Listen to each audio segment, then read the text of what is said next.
I'm walking under ladders and I'm stepping on the cracks.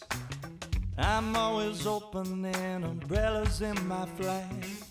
I met you on a Friday, the 13th of July. We kissed the moon eclipse, the sun up in the sky. I should have seen it coming, but now I'm much too late. Nature's forces taking course, the horse has left the gate. So I cross my heart and count to 10, and here I go again. Here I go again. Hey, hey. Oh no, here I go again. Here I go again. Oh no, here I go. I'm walking under. I think probably for most artists, and I think this has been true for a really long time, San Francisco is incredibly inspirational. If for no other reason because it's so open to new ideas and innovation, everything from Silicon Valley to Haight-Ashbury to the Castro. I mean, there's such a long history of people coming here wanting to try something new. It's kind of like the last frontier in a lot of ways, too. And I think San Francisco, for me, is always inspiring to come back to because I find that there's just an openness about art and creativity, and perhaps that's because the music industry is not based here, that I feel like people are really kind of accept you and your expression for whatever you want to do. And I think it's incredibly unique that way. And San Francisco gave me chance after chance to try things out that didn't work, write songs that were not that great, and came out. I don't know, people were just so supportive and in this way that I think is very unique to San Francisco, that people are very interested in the heart and the spirit someone's carrying. But for me, initially, the songwriting was just a form of catharsis and an outlet for some of these feelings I had inside. But I think after a lot of years of trying to run from painful feelings and painful experiences, it all kind of caught up with me after I had this breakup. And I mean, I bought a one-way ticket on the Bipolar Express. It was actually an incredibly humbling and spiritual experience going to this really dark place. But you have to be able to face it head on. And so I think I really wanted to break apart why it is that we fall head over heels. And when we say we were so in love with someone, what does that really mean? And what does real love mean? And I don't have the answers yet. I may never have the answers, but I find that artistically a much more interesting question to ask.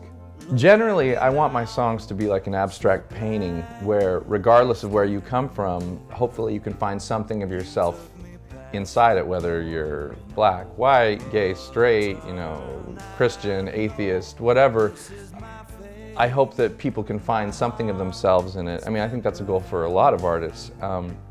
At the same time, what you write can't help but be influenced by your experience.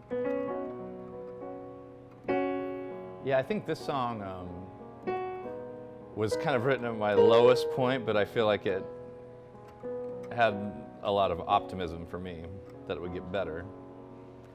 Whether I'm playing for 7,000 people or whether I'm playing for 50 people in a bar, it's like you still need to bring whatever you can to the table and give it 100%. I don't believe that there's such a thing as like giving 50% because you feel something's beneath you.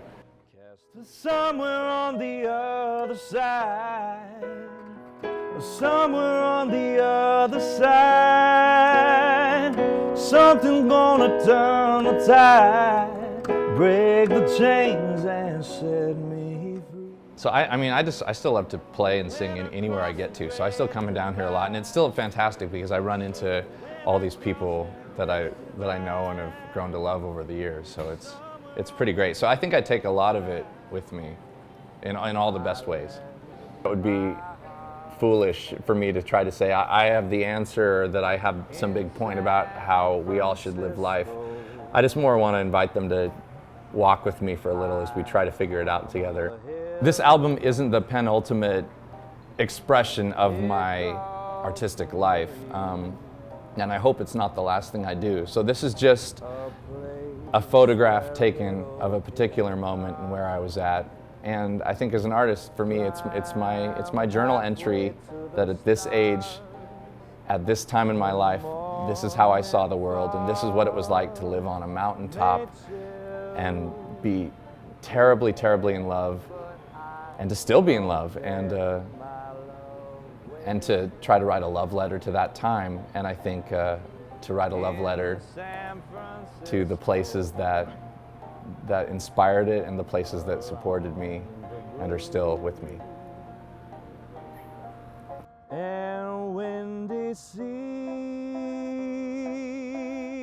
when I come home to you, San Francisco,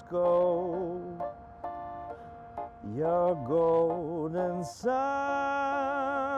will shine.